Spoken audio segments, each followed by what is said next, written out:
Hello everybody and welcome to Let's Play Baldur's Gate with me, Jingles. Now, this is not the first time. For those watching this a good long time from now, this is not the first time I've tried to do a Baldur's Gate Let's Play. Previously we attempted to do one and it didn't turn out very well, mainly because I was kind of quite inexperienced with the game. It turned out I didn't really like the character that I'd made very much to begin with, and well, oh yeah, and we had these. It was plagued by these constant annoying sound glitches that were coming from my recording software I was using at the time, and I've since fixed that. So I decided to start again with a new character, a completely different character to the one I was using before. One which has much better stats, because I understand how the game works properly now, instead of playing this mostly blind. And just have another crack at it, and hopefully this time it'll be a lot better. I'm also using a different mod set this time. As you can plainly see, I'm still using Baldur's Gate 2.2, which, for those who don't know, is a way of playing the original Baldur's Gate using the Baldur's Gate 2 engine, which is actually just much better and much smoother than the original game's engine. I'm also, however, using a mod which changes the graphical user interface to make it look like the original game, so it's very cleverly disguised, but it is in fact running on the Baldur's Gate 2 engine. So I also have the Tales of the Sword Coast expansion, as you can see here. And yeah, this is Let's Play Baldur's Gate, but in many ways it's also Let's Play kind of the Baldur's Gate saga, if you like, because we're going to make a character who we're going to play through the entirety of the original Baldur's Gate, Tales of the Sword Coast, and then I'm going to export him over to Baldur's Gate 2, and we're going to play Baldur's Gate 2 and Throne of Baal with that same character. So we're going to do the whole saga from start to finish with this one character, and I think it should be a lot of fun. So yeah, mods I'm using, like I said, I'm using Baldur's Gate 2.2, I'm using this graphical UI mod, I am using a tweak pack which changes a few things to do with item stacking and inventories and mundane stuff like that just saves time. And I'm also using the Baldur's Gate NPC project, which adds a bunch of extra NPC dialogue into the game that wouldn't ordinarily be there, which I feel makes the game a heck of a lot better than it normally would be otherwise. That is also, in case some people are wondering why I am playing the original, if you like, Baldur's Gate rather than the Baldur's Gate Enhanced Edition, because the Enhanced Edition doesn't really, it's not compatible with a lot of the big mods for this game yet, anyway, as of the date of recording, anyway. If you're watching this like a year from now, they may have fixed that by now, in which case, yeah, there's no reason not to get the Enhanced Edition, but right now, I prefer the original game still, even if I have to play it in a much lower resolution and, you know, all that kind of stuff, but anyway. That's all the introductory stuff out of the way. I don't want to waffle on too long. I'm really good at waffling on too long, and I'd rather not, so I'm just going to hit this button here, Baldur's Gate, and we're going to get started. It's going to play a cutscene, and then following that cutscene, I'm going to edit in the game's formal introduction, which will normally play after you start a new game, but I'm going to play it in front of the character creation, because that way it'll allow me to explain my character a bit better during the character creation and have it make more sense. You'll see what I mean when it gets there anyway. So right, without further ado,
Nestled atop the cliffs that rise from the Sword Coast, the citadel of Candlekeep houses the finest and most comprehensive collection of writings on the face of Farron.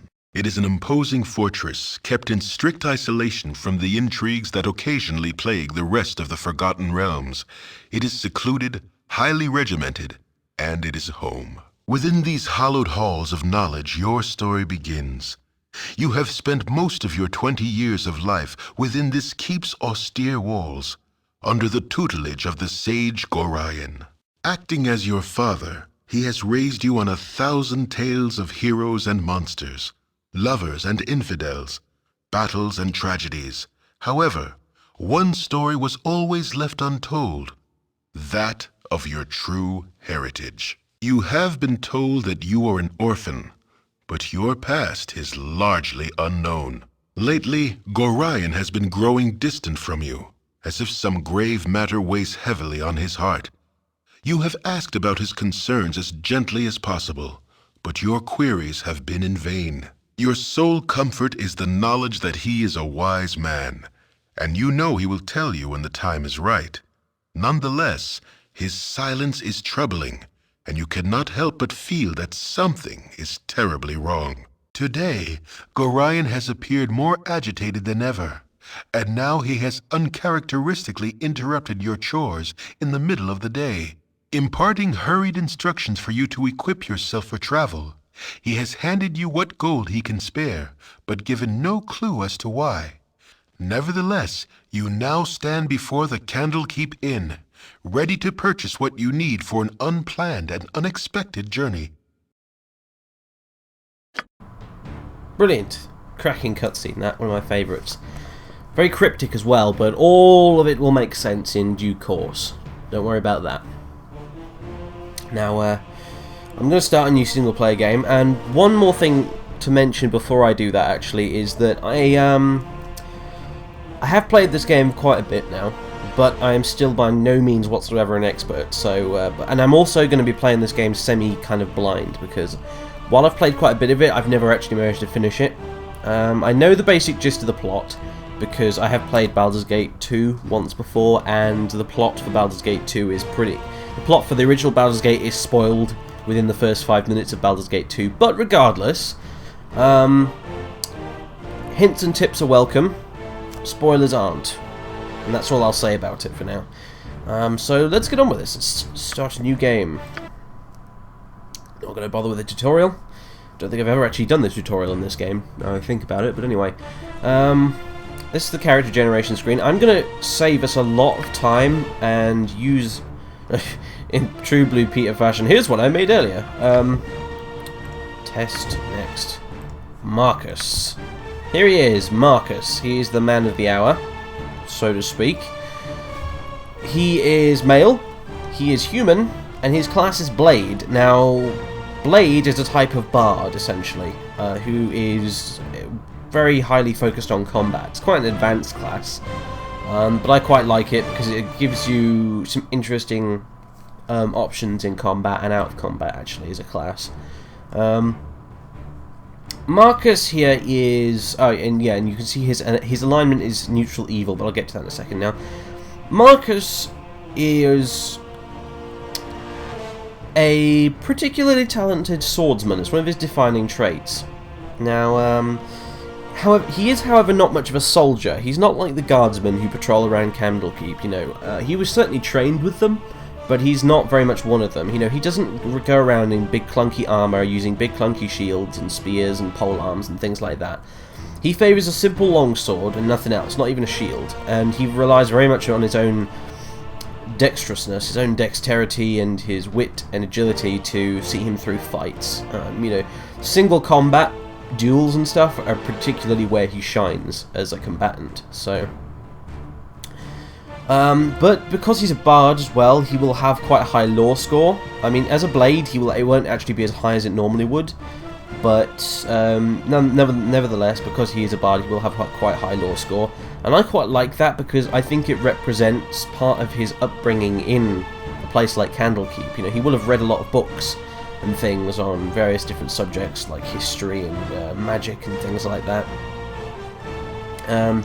In particular, Marcus is very much interested in things like military history. He's read lots about great battles and great generals and leaders and things like that, and kings.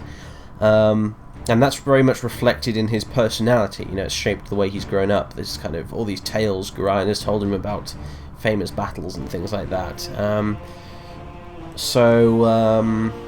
However, his lore score isn't as high as maybe a normal bard's would be, because time he could have spent studying books was spent, in addition to studying books, in addition to that, was spent, you know, studying swordplay. You know, he is one of the best sword fighters in Candlekeep, so yeah, there you go. He's got very high dexterity, average strength. He's not really strong, but he has got very high dexterity because he's very agile, you know, remarkably so. He has got decent constitution as well. That's mainly kind of a gameplay compromise there, because I just don't want him to have really low hit points. He's got fairly high intelligence. He does have what you'd call maybe book smarts, you know. He's not maybe naturally intelligent, but he has read a lot and he's very knowledgeable on a whole bunch of different subjects, so he's far from stupid. However, he has very low wisdom, because he's young, he's arrogant, he's brash, and he quite often lets his pride and his emotions get in the way of common sense. So hence his wisdom being relatively low compared to everything else. I mean, these are very high stats. You know, you'll probably know, those of you who've played this game before, and let me tell you, it took a long time for me to be able to roll stats that good in the character creation. But anyway, he's also quite charismatic as well. He has a very extroverted personality, does Marcus. So there you go. He also has pickpocket skill because he's a bard, and they come with that as standard, essentially. And his weapon proficiencies are with the longsword and single weapon style. Single weapon style will basically give him a bonus to his armor class just because he's fighting with one sword and no shield. It's basically there to represent his ability to parry and dodge quite well. So there you go. And yeah, like I said, he's neutral evil. Now, this is not because I wanted to play an evil character, but because I felt this alignment suited his character best. I mean, if you look at the definition of evil, going by the 4th edition D&D rules and not the 2nd edition D&D rules, which is what this game is based on, regardless. I've got the rulebook I use for Dungeons & Dragons right here, and evil is described as thus. Evil characters don't necessarily go out of their way to hurt people, but they're perfectly willing to take advantage of the weakness of others to acquire what they want. Evil characters use rules in order to maximize personal gain. They don't care whether laws hurt people, but they support institutional structures that give them power, even if that power comes at the expense of freedom of others. And that kind of sums up Marcus in many ways quite accurately. He does not go out of his way to harm other people. He's not some maniacal evil maniac, essentially. He's not chaotic evil, basically, is what I'm saying. But he doesn't care a great deal for others, with some notable exceptions. In addition to his selfishness, his arrogance, his bloody-mindedness, Marcus does have one redeeming trait, in that he is fiercely loyal and devoted to people he cares about. So people like Gorion, for instance, his foster father, he is fiercely devoted to Gorion, almost unto the point of death, which is unusually unselfish for him, basically. And that will affect a lot of his choices throughout the game, and so on and so forth. But when other people are concerned that he hasn't met complete strangers and things like that, he just doesn't really care very much. He doesn't see that he has a reason to care. So insofar as they affect him achieving his goals anyway. So there you go, that's Marcus in a nutshell, essentially. There's not much more I can say about him.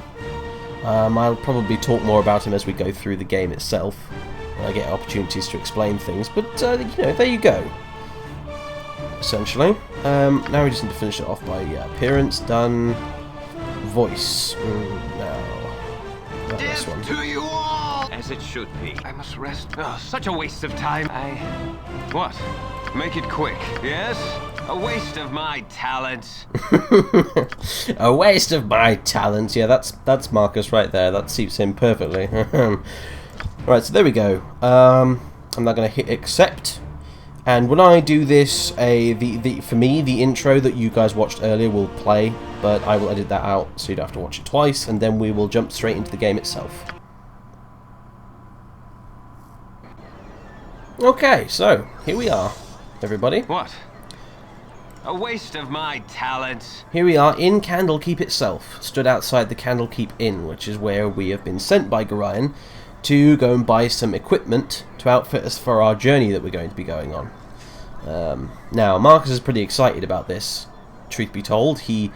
Although he has some affection for the people he's grown up here with in Candlekeep, he's bored of the place. The place is dull at the end of the day. He's probably read every book in the library anyway that he even remotely interests him, and he just wants to get out of here. He wants to go see the open world, you know, go travel the roads of the Sword Coast and see what the rest of the world has to offer him. Essentially, he's suffering from a bit of wanderlust, is our lad Marcus. So I'm going to just go ahead and head into the Candlekeep Inn here. And we're going to go buy ourselves some equipment, because we've been given some gold by Gorion to do that with.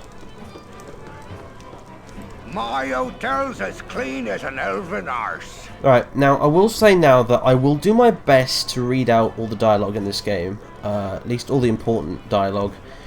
Main reason being, like, some people like to just kind of let the other people pause the video and read it for themselves, and then just generally sort of sum up the gist of what's being said to save time. But I found if you're watching one of these Let's Plays on, say, an iPod or something, it's very, very difficult to actually read this stuff if you want to. So I'm going to do my best to read it all out, even if it takes a bit longer. And I will admit that I'm not very good at reading aloud, so you'll have to bear with me a bit if I fluff it up every now and again. But anyway, this is Winthrop. He owns the inn, and we need to speak to him to buy things, so... Well, hello there, young one. Come to visit your old pal Winthrop, have you? Well, don't forget the 5,000 gold piece book entrance fee, as per Candlekeep custom, don't you know? Now, I don't think Marcus really likes Winthrop a tremendous amount. I think he finds Winthrop's sense of humour tremendously unfunny. So he's probably going to be a bit sarcastic right now. He's going to be, oh, you always wear the big kid, Winthrop. That gets funnier nearly every time I hear it. Oh, just having a bit of fun with you, my friend. Them monks may be walking around with poles in their nethers, but you know you're always welcome here in my sight. Gorion did well by you, he did. So, is there anything I can do for you? Some drinks, a room to sleep, or anything to buy? Well, looks like our sarcasm went over Winthrop's head, because in addition to his sense of humour, he's clearly not the sharpest tool in the box. But never mind, that suits us just fine. So anyway, okay, so you get this screen every time you go to a tavern or inn in the game. You can rent a room from here, or you can go to this screen, you can buy and sell items, or you can go to this screen and you can grab a drink. For now, we need to buy and sell some items, so we don't have a lot of money. We only have 60 gold, as you can see here, so we really need to be a bit thrifty with this, really, at the end of the day. So, as you can see, the highest kind of level of armour we can actually wear is chainmail, because we're a bard, basically. We can't wear anything higher than splint mail, and that makes perfect sense from the perspective of Marcus's character, because he probably feels stuff like splint mail and plate mail are too bulky for him to fight properly, and, you know, they restrict his movement too much. So we can't afford chainmail armour for the minute, so what I am going to go with is this studded leather armour here. 31 GP. We now have 29 gold left, which is almost nothing. That's pretty terrible. And with that, I'm going to buy a longsword. Probably should have bought that first, really, but never mind. So now we have 6 gold left, which is really, really rubbish. But we can afford a sling and a stack of bullets. With that, now I've got 4 gold left. I just want a sling and the bullets for it because I want at least one ranged weapon for them. At least early on in the game, there's a lot of enemies which you really don't want to go into hand-to-hand combat with. So that's why I'm grabbing a ranged weapon for now. And that's pretty much it. We could buy a drink while we're here, I suppose. I don't really see why not. Marcus, he's more partial to wine than mead or ale, so we'll have a glass of fire wine, I suppose. Now, buying that and drinking it has given us a rumour here on this rumours tab, which is basically just things you hear and speak to people about while you're having a drink and relaxing in the inn, I suppose. So it's been really weird these past few months. Iron's been going bad, falling apart almost as if it were rusting for no particular reason. From what I hear, most of this bad iron comes from the mines at Nashkel. Can't trust those Amish miners. Probably some scheme they've come up with. So yeah, there you go. This is a bit of a big deal in terms of the plot. There is an iron crisis going on the Sword Coast at the minute, where a lot of the iron used to make weapons and things like that and armor is going bad, and it's causing the weapons to sort of corrode and break prematurely. That's reflected in the game in that standard weapons that aren't magical will break quite often, and you have to replace them fairly often. So yeah, that's something to bear in mind, that there is this iron crisis going on in the meantime in the background. So anyway, we're done here. We have no gold left, pretty much. I'm going to go to the inventory screen. I'm going to equip this studded leather armor. Now it says here, your wizard spells have been disabled. Now, we don't actually have any wizard spells for now. We've not leveled up yet. And I think you only get wizard spells as a bard once you level up, but I could be wrong. But yeah, bards can cast wizard spells, and yeah, when you're wearing armor in this game, it prevents you from casting any spells. But since right now we don't have any spells, that doesn't matter at all, so we might as well just wear this armor. I'm going to replace our staff with that sword. I'm going to drop the staff on the ground, because we can't even sell the damn thing, it's not worth anything, and well, that's odd. Apparently we have two staffs. Strange. Anyway, I'm also going to equip these bullets and the sling as his alternate weapon. Now, as you can see, this up here is our armor class, and that changed when I equipped my sword and changed again when I equipped my sling. Now, in this game, weirdly enough, it's 2nd edition D&D, and it's nonsensical, but you'll have to just roll with it. The lower your armor class is, the better. So, 2 armor class is better than 3 armor class. It goes down when I equip my sword because of my bonus as a result of having a single weapon style. It runs from like positive numbers like this all the way through to negative numbers like -1, -2, -3. And generally speaking, the lower it is, the better. The more difficult you are to hit. Now, 2 armor class for just wearing studded leather without a shield is actually pretty darn good. So that's mainly thanks to our very high dexterity score and our single weapon proficiency. So there you go. Right, now we've got that. And now we have almost no money left whatsoever. No sooner said than done. We're going to head off this way. Now, Candlekeep basically serves as... here we go. Here's the map screen. Candlekeep basically serves as the kind of tutorial area for the game, essentially, if you've not done the actual tutorial itself.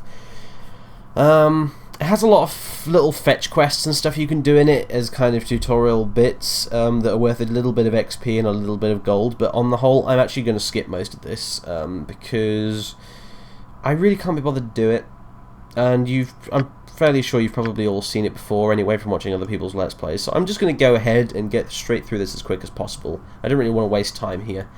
Just want to kind of get through it. Make it quick. Don't mistake this for some sort of speedrunning version of the game. I'll be playing it quite slowly, don't you worry, it's just this first bit I want to get it out of the way. But however, I'm going to talk to this lady over here. Hello there. Oh, hello, hey, have you seen my copy of the History of Harua anywhere?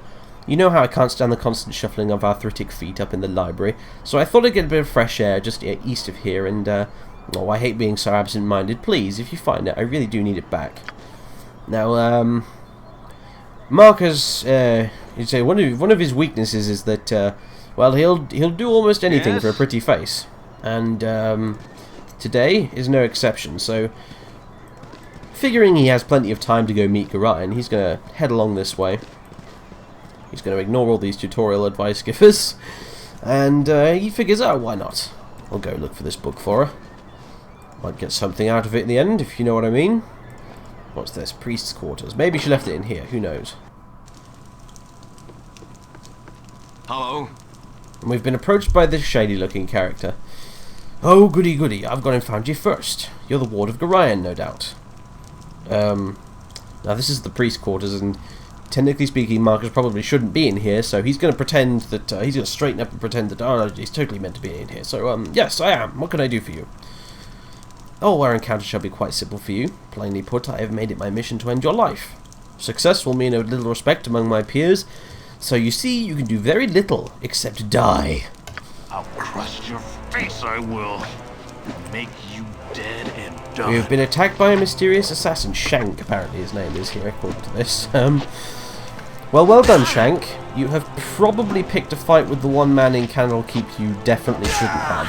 Yeah, Marcus made pretty much quick work of him. Thankfully. Sometimes that guy can actually kill you, sometimes if you're really unlucky with your dice rolls.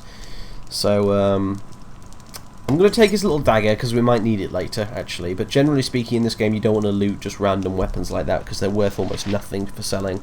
So, there's a few other things we could poke through in here, though. A locked chest, which I don't think we can open, no, because we're a bard and not a thief. Barrel, which is empty. A desk containing a few gold coins. And, Warhammer, which is useless to us, and yeah, an empty box. So off we go.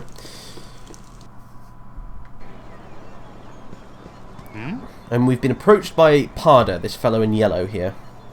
Someone commented, who was watching me play this game, a friend of mine, recently, on how all the scholars in Candlekeep look like the wizards from Magicka, and I have to agree, it's uncanny.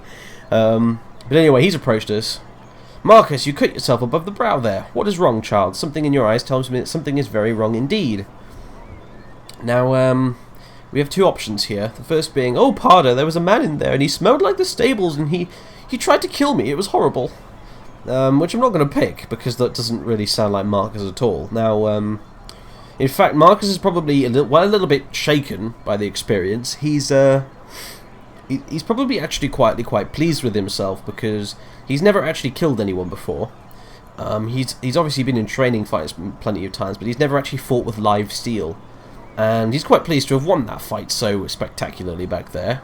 He barely took he barely took anything more than a small cut above his brow there. So he's actually secretly quite pleased he came out of that so well. So he's just gonna sort of smile and shake his head and no, it's nothing, Parda. One of the cats just didn't like me petting it, that's all. I'm alright, really. Yes, well, get what you need from the inn then, for Gorion is desperate for you to be off.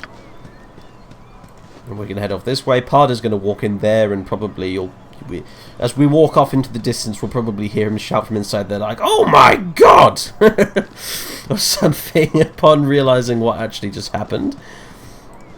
But never mind. Marcus is going to carry off walking down here with a slight spring in his step, actually.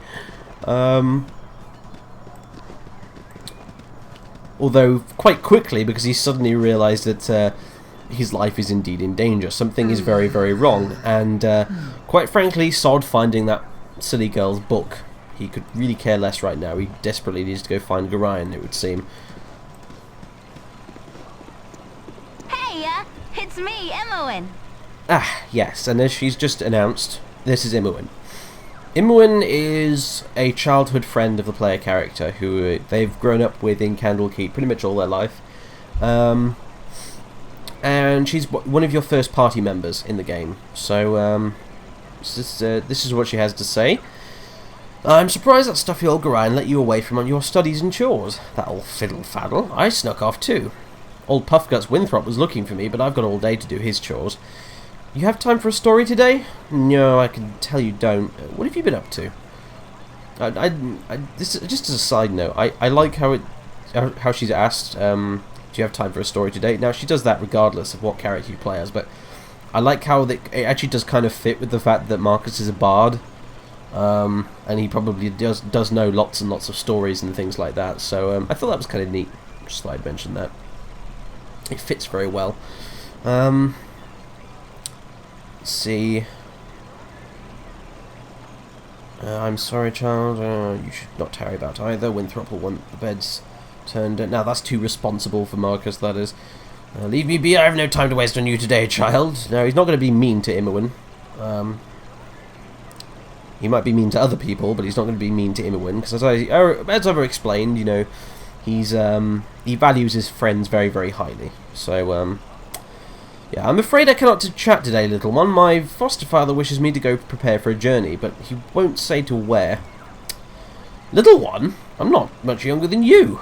Though you sure got tall fast. Relatively, anyway. A journey, eh? I never get to travel. Wish I could go with you. Yep. Really wish I could. Yes, sir. Really do. Right, okay, another bunch of responses here. Get the message. I'll ask if you can go with us. No, I don't think so. I think Marcus knows Gorion far too well than to say that. So, yeah, there's no way you can come. Gorion would never allow it. Oh, I know. Old stick in the mud that he is, all worried about nothing, I'm sure.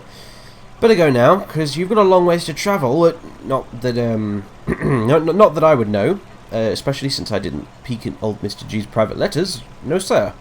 Better go now. Bye-bye. So there we go. I think she's actually meant to walk off then, but she's just going to stand there like a lemon. But anyway, that was Emmalin.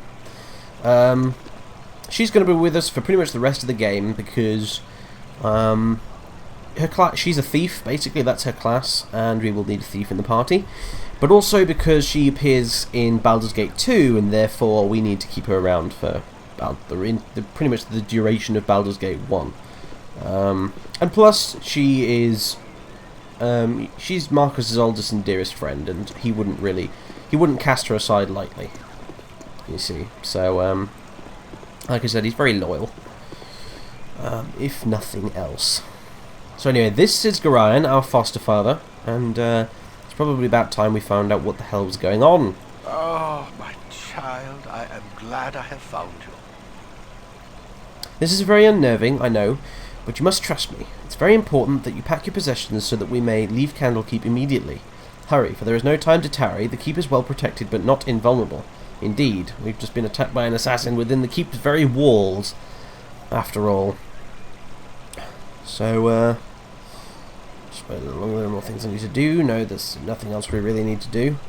There are, like I said, other side quests we could do around here, but I feel like after being attacked by the assassin like that, from a in-character perspective, it doesn't make much sense to just bugger off and do side quests at all. I think we should.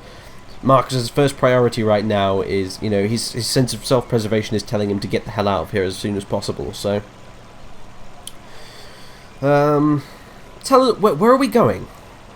Alas, I cannot tell you, for I have truly not decided yet. All that is certain is that we will be far safer on the move. Perhaps the woods might offer some secluded security, or perhaps the city of Baldur's Gate would offer cover amidst its teeming throngs of people. I do not know where we shall end up, but I have a few friends here and there. I will think on this. So yeah, Gorion has no idea, unfortunately. He just knows that we need to get out of here. Right, well, I'm pretty much ready to go right now then, in that case. Gorion? Listen carefully. If we ever become separated, it is imperative that you make your way to the Friendly Arm Inn. There you will meet Khalid and Jahira. They have long been my friends, and you can trust them.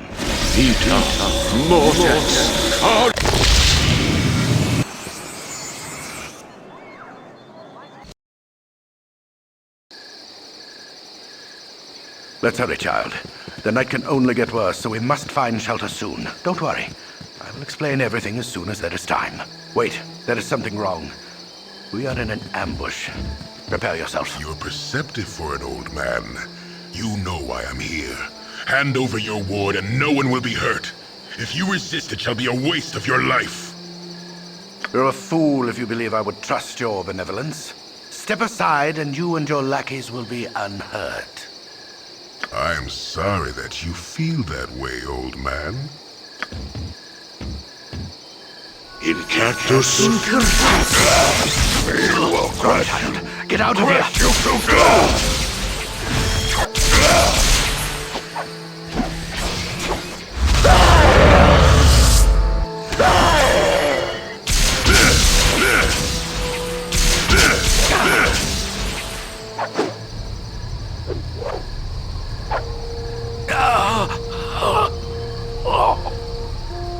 The dawn is especially cruel this morning.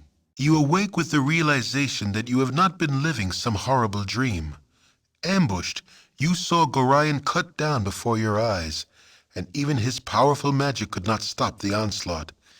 It was his wish that you flee, But that does not remove the feeling of helplessness that now overwhelms you. Hand over your ward, the armored fiend had said.